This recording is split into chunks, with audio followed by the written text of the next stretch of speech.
क्या आप जानते हैं कि कलयुग में सबसे आसान मार्ग क्या है भगवान को प्राप्त करने का?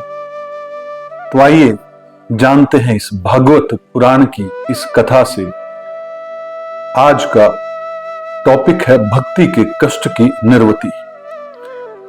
नारद कहते हैं कि अब मैं भक्ति, ज्ञान और वैराग्य को स्थापित करने के लिए प्रयत्न पूर्वक श्री सुखदेव जी के कहे हुए भागवत शास्त्र को कथा द्वारा उज्जवल ज्ञान यज्ञ करूंगा। यह यज्ञ मुझे कहां करना चाहिए? आप इसके लिए कोई स्थान बता दीजिए। आप लोग वेद के पारगामी हैं, इसलिए मुझे इस सुख शास्त्र की महिमा सुनाइए। यह भी बताइए कि श्रीमद् भागवत की कथा कितने दिनों में सुनानी चाहिए और उससे सुनने की विधि क्या है। सनकादि बोले, नारद जी आप बड़े विनीत और विवेकी हैं।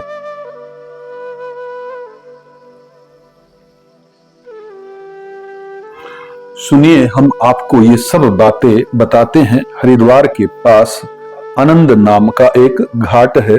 वहां अनेकों ऋषि रहते हैं और देवता और सिद्ध लोग भी उसका सेवन करते रहते हैं।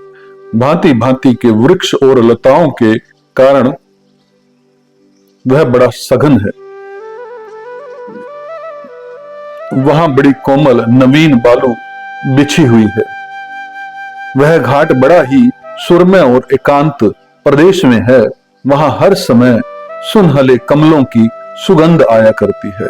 उसके आसपास रहने वाले सिंह, हाथी आदि परस्पर विरोधी जीवों के चित्त में भी वैर भाव नहीं है।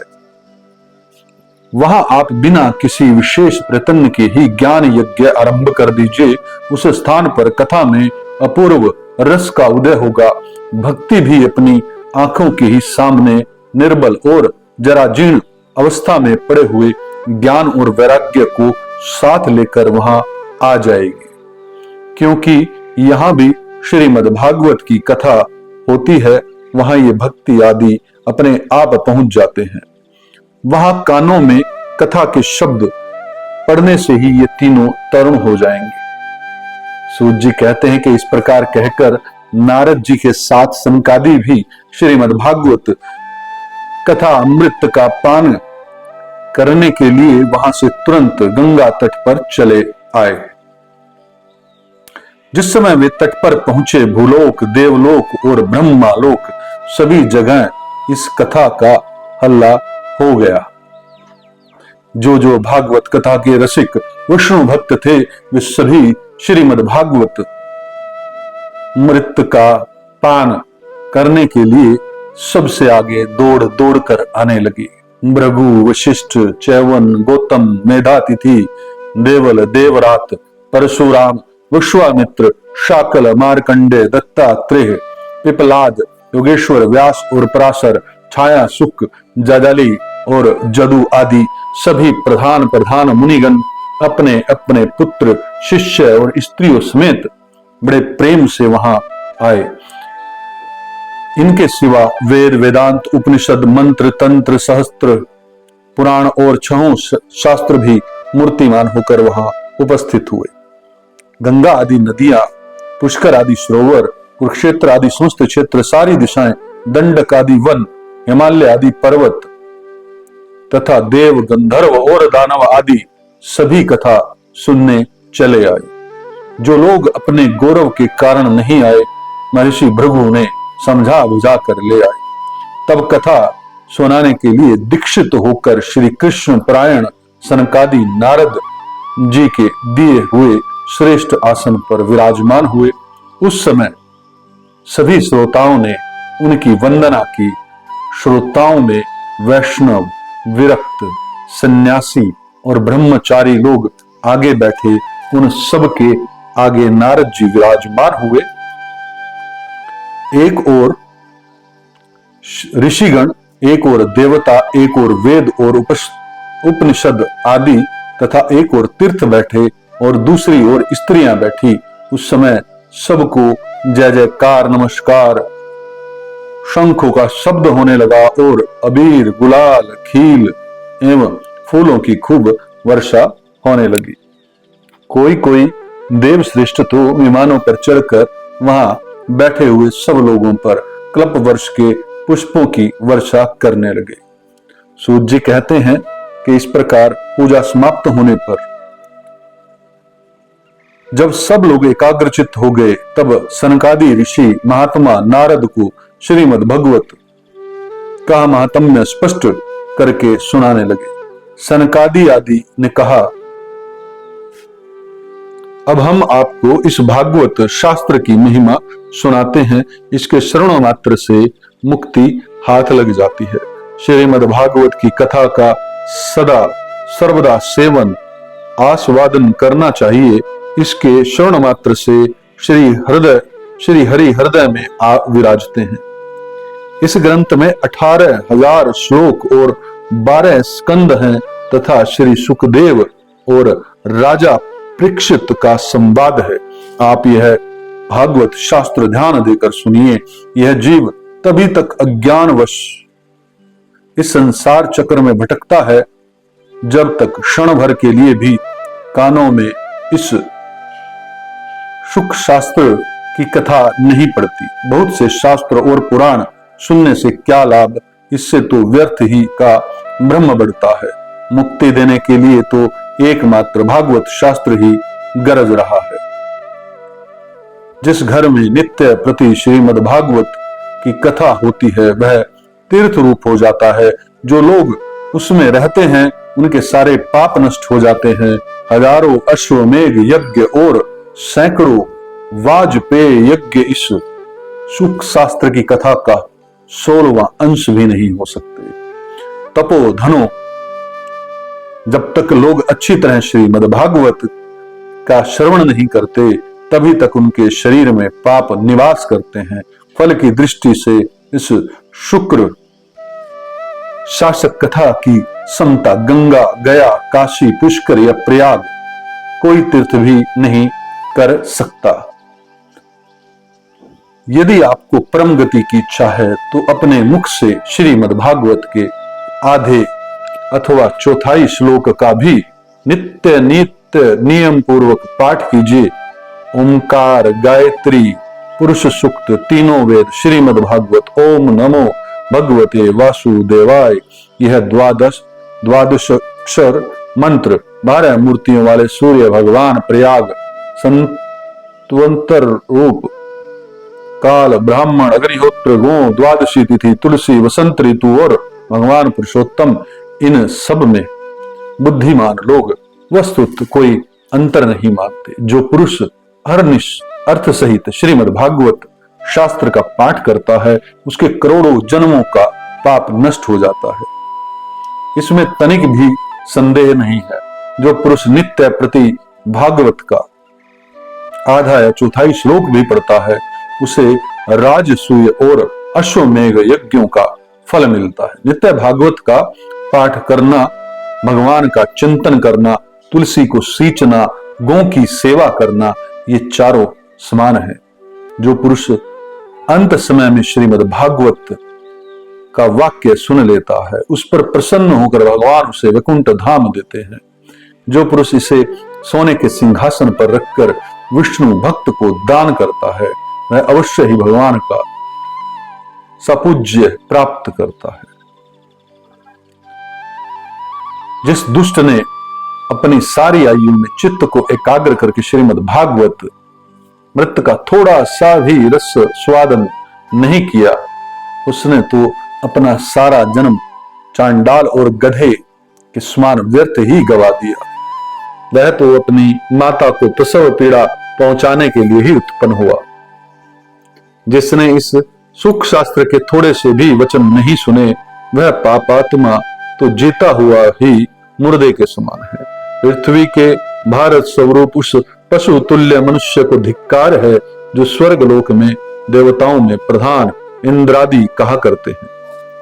संसार में श्रीमद् भागवत कथा का मिलना अवश्य ही कठिन है। जब करोड़ों जन्मों का पुण्य होता है तभी इसकी प्राप्ति होती है। नारद, आप बड़े ही बुद्धिमान और योग नीति हैं। आप प्रतन्न पूर्वक कथा का श्रवण कीजिए। इसे सुनने के लिए दिनों का कोई नियम नहीं है। इसे तो सर्वदा ही सुनना अच्छा है। इसे सत्य भाषण और ब्रह्मचार्य पालन पूर्वक सर्वदा ही सुनना श्रेष्ठ माना गया है। किंतु कलयुग में ऐसा होना कठिन है, इसलिए इसकी शुकदेव जी ने जो विशेष विधि बताई है वह जान लेनी चाहिए। कलयुग में बहुत दिनों तक चित्त की वृत्तियां को वश में रखना, नियम में बंधे रहना और किसी पुण्य कार्य के लिए दीक्षित रहना कठिन है। इसलिए सप्ताह श्रवण की विधि श्रद्धा पूर्वक कभी भी श्रवण करने से अथवा माघ मास में श्रवण करने से जो फल होता है वही फल श्री शुकदेव जी के सप्ताह श्रवण में निर्धारित किया है। मन के असंयम, रोगों की बहुलता और आयु की अल्पता के कारण तथा कलयुग में अनेक दोषों की संभावना से ही सप्ताह श्रवण का विधान किया गया है। जो फल तप, योग और समाधि से भी प्राप्त नहीं हो सकता वह सर्वांग रूप में सप्ताह श्रवण से सहज में ही मिल जाता है। सप्ताह श्रवण यज्ञ से बढ़कर है, व्रत से बढ़कर है, तप से कहीं बढ़कर है, तीर्थ सेवन से तो सदा ही बड़ा है, योग से बढ़कर है, जहां तक कि ध्यान और ज्ञान से भी बढ़कर है। अजी इसकी विशेषता का कहां तक वर्णन करें, यह तो सभी से बढ़ चढ़कर है। सौनक जी ने पूछा, सूत जी यह तो आपने बड़े आश्चर्य की बात कही। अवश्य ही यह भागवत पुराण योगवेता ब्रह्मा जी के भी आदि कारण श्री नारायण का निरूपण करता है, परंतु यह मोक्ष की प्राप्ति में ज्ञान आदि सभी साधनों का तिरस्कार करके इस युग में उनसे भी कैसे बढ़ गया। सूत जी ने कहा, सौनक जी जब भगवान श्री कृष्ण इस धराधाम को छोड़कर अपने नित्य धाम को जाने लगे तब उनके मुखारविंद से एकादश स्कंद का ज्ञानोपदेश सुनकर भी उद्धव जी ने पूछा। उद्धव जी बोले, गोविंद जब आप तो अपने भक्तों का कार्य करके परम धाम को पधारना चाहते हैं, किंतु मेरे मन में एक बड़ी चिंता है, उसे सुनकर आप मुझे शांत कीजिए। अब घोर कलयुग, घोर कालिकाल आया ही समझिए, इसलिए संसार में फिर अनेकों दुष्ट प्रकट हो जाएंगे। उनके संसर्ग से अनेक सत्पुरुष भी उग्र प्रकृति के हो जाएंगे। तब उनके भार से दबकर यह गोरूपणी पृथ्वी किसकी शरण में जाएगी। कमल नयन, मुझे तो आपको छोड़कर इसकी रक्षा करने वाला कोई दूसरा नहीं दिखाई देता। इसलिए भक्तवत्सल आप साधुओं पर कृपा करके यहां से मत जाइए। भगवान आपने निराधार और चिंत मात्र होकर भी भक्तों के लिए ही तो यह सगुण रूप धारण किया है, फिर भला आपका वियोग होने पर वे भक्तजन पृथ्वी पर कैसे रह सकेंगे। निर्गुणोपासना में तो बड़ा कष्ट है, इसलिए कुछ और विचार कीजिए। प्रभास क्षेत्र में उद्धव जी के ये वचन सुनकर भगवान सोचने लगे कि भक्तों के अवलंब के लिए मुझे क्या व्यवस्था करनी चाहिए। सौनक जी तब भगवान ने अपनी सारी शक्ति भागवत में रख दी। वे अंतर्ध्यान होकर इस भागवत समुद्र में प्रवेश कर गए। इसलिए यह भागवत ही साक्षात शब्दमयी मूर्ति है। इसके सेवन, श्रवण, पाठ आदि अथवा दर्शन से ही मनुष्यों के सारे पाप नष्ट होते हैं।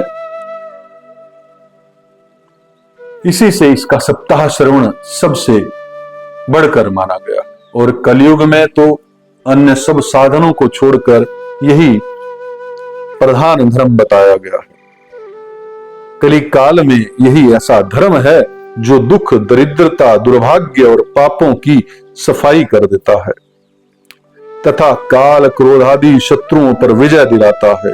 अन्यथा भगवान की इस माया से पीछा छुड़ाना देवताओं के लिए भी कठिन है, मनुष्य तो इसे छोड़ ही कैसे सकते हैं। अतः इसे छूटने के लिए भी सप्ताह श्रवण का विधान किया गया है। सूत जी कहते हैं कि सौनक जी जिस समय सनकादि मुनीश्वर इस प्रकार सप्ताह श्रवण की महिमा का बखान कर रहे थे। उस सभा में एक बड़ा आश्चर्य हुआ, उसे मैं तुम्हें बतलाता हूं, सुनो। वहां तरुणावस्था को प्राप्त हुए अपने दोनों पुत्रों को साथ लिए वो शुद्ध प्रेम रूपा भक्ति बार बार श्री कृष्ण गोविंद, हरे मुरारी, हे नाथ, नारायण, वासुदेव आदि भगवान भगवत नामों का उच्चारण करती हुई अकस्मात प्रकट हो गई। सभी सदस्यों ने देखा कि परम सुंदरी भक्ति रानी भागवत के अर्थों का आभूषण पहने वहां पधारी है। मुनियों की उस सभा में सभी यह तर्क वितर्क करने लगे कि ये यहाँ कैसे आई, कैसे प्रविष्ट हुई। तब सनकादि ने कहा, ये भक्ति देवी अभी अभी कथा के अर्थ से निकली है। उनके ये वचन सुनकर भक्ति ने अपने पुत्रों समेत अत्यंत विनम्र होकर सनत कुमार जी से कहा। भक्ति बोली कि मैं कलयुग में नष्ट प्राय हो गई थी, आपने कथा अमृत से सींच कर मुझे फिर पुष्ट कर दिया। अब आप यह बताइए कि मैं कहां रहूं। यह सुनकर सनकादि ने उससे कहा, तुम भक्तों को भगवान का स्वरूप प्रदान करने वाली, अनन्य प्रेम का संपादन करने वाली और संसार रोग को निर्मूल करने वाली हो, अतः तुम धैर्य धारण करके नित्य निरंतर विष्णु भक्तों के हृदय में ही निवास करो। ये कलयुग के दोष भले ही सारे संसार पर अपना प्रभाव डालें, किंतु वहां तुम पर इनकी दृष्टि भी नहीं पड़ सकेगी। इस प्रकार उनकी आज्ञा पाते ही भक्ति तुरंत भगवत भक्तों के हृदय में जा विराजी। जिनके हृदय में एक मात्र श्री हरि की भक्ति निवास करती है, वे त्रिलोकी में अत्यंत निर्धन होने पर भी परम धन्य है, क्योंकि इस भक्ति की डोरी से बंधकर तो साक्षात भगवान भी अपना परम धाम छोड़कर उनके हृदय में आकर बस जाते हैं। भूलोक में यह भागवत साक्षात परब्रह्मा का विग्रह है। हम इसकी महिमा कहां तक वर्णन करें। इसका आश्रय लेकर इसे सुनाने से तो सुनने और सुनाने वाले दोनों को ही भगवान श्री कृष्ण की समता प्राप्त हो जाती है, तो इसे छोड़कर अन्य धर्म से क्या प्रयोजन।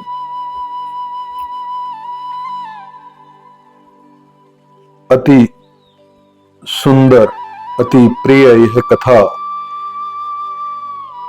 सदैव आपके जीवन में परिवर्तन लाने का कार्य करेगी, ऐसा मेरा पूर्ण विश्वास है। आप सबके हृदय में श्री हरि का वास हो, यही मेरी कामना है।